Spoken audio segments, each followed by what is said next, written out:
Hello everyone, I just want to show you a quick video on how to find percentage of an amount, because this is what we're doing today in this lesson. Working out percentage of an amount is pretty easy when you have a calculator, but there is a way you can find out if you do not have a calculator also.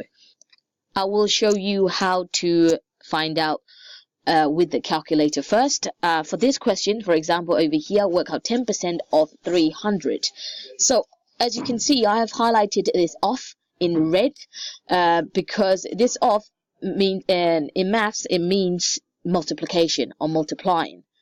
So you can actually find out in a calculator. You can't type in off the word, but you can type in a multiplication sign. So all you have to do is change that to a multiplication sign and whack that in your calculator, and you will get your answer out as $30. As simple as that.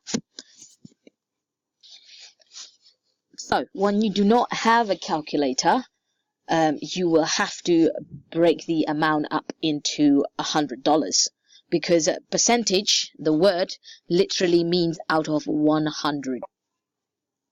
We will try to put 300 into 3 lots of 100. Then we can get the 10% of 300. So here's how I'm going to do it. So the same question, work out 10% of 300. You can write the next step as the same as if you were going to put this in your calculator. But this is what we're going to do. I'm going to find out, instead of finding for $300, I'm going to find 10% of 100. So if you want to put or divide 100 in 10 equal piles, you know that this would be $10, which means 10% of $100 is $10. Then I'm going to find 10% off $100, which is also $10.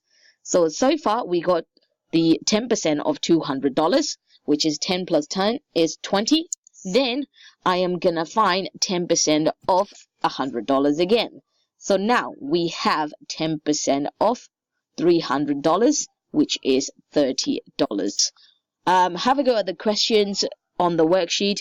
For the first two questions, I do not want you to use a calculator. Try to use the second method I've shown over here. But the rest of the worksheet, you can use your calculator to find out the answer. Yep, good luck.